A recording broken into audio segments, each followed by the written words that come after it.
కాంగ్రెస్ అగ్రనేత రాహుల్ గాంధీ మరోసారి కేరళలోని వయనాడ్ లోక్సభ స్థానం నుంచి ఎన్నికల బరిలో దిగుతున్నారు. సోదరి ప్రియాంక గాంధీతో కలిసి ఆయన నామినేషన్ దాఖలు చేశారు. ముందుగా వయనాడ్లో ర్యాలీ చేపట్టిన రాహుల్ గాంధీ ఎన్నికల రిటర్నింగ్ అధికారికి నామినేషన్ పత్రాలు సమర్పించారు. ఎన్నికల అఫిడవిట్లో రాహుల్ గాంధీ తన ఆస్తి విలువ 20 కోట్లుగా వెల్లడించారు. మొత్తం ఆస్తుల్లో 9.24 కోట్ల చరాస్తులు, 11.14 కోట్ల స్థిరాస్తులు ఉన్నట్టు రాహుల్ గాంధీ అఫిడవిట్లో ప్రకటించారు.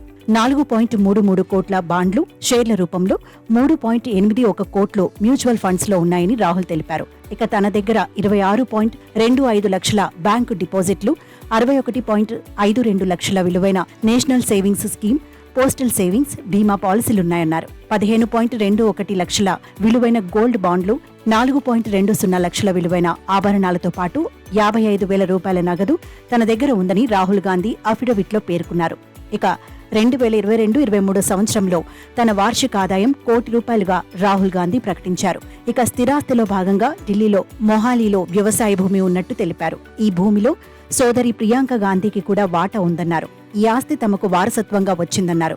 గురుగ్రామ్లో 9 కోట్ల విలువైన ఆఫీసుందన్నారు. తనకు అప్పులు కూడా ఉన్నాయని రాహుల్ గాంధీ అఫిడవిట్లో పేర్కొన్నారు. 49.7 లక్షల రూపాయలు లోన్ ఉందన్నారు. ఎన్నికల అఫిడవిట్లో తనపై ఉన్న కేసులను రాహుల్ పేర్కొన్నారు. తనపై బీజేపీ నేతలు ఫిర్యాదు చేసిన పరువు నష్టం కేసులు, అసోసియేటెడ్ జర్నల్స్ లిమిటెడ్తో సంబంధం ఉన్న క్రిమినల్ కేసులను ఆయన నామినేషన్లో వెల్లడించారు. ప్రస్తుతం వయనాడ్ నుంచి సిట్టింగ్ ఎంపీగా ఉన్న రాహుల్ గాంధీ మరోసారి అక్కడి నుంచే పోటీ చేస్తున్నారు. 2019లో సిపిఐ అభ్యర్థి పివి సునీల్ పై 4,31,000 ఓట్ల మెజారిటీతో గెలుపొందారు. అయితే ఇండియా కూటమిలో భాగస్వామిగా ఉన్న సిపిఐ ఈసారి అక్కడి నుంచి అని రాజాను బరిలోకి దింపడం చర్చనీయాంశమైంది. వయనాడ్లో రోడ్ షో నిర్వహించిన రాహుల్ గాంధీ అక్కడి ప్రజలు తనను సొంత మనిషిలా చూసుకున్నారని, ఈ ప్రాంతం నుంచి లోక్సభకు ప్రాతినిధ్యం వహించడం గౌరవంగా భావిస్తున్నానని అన్నారు.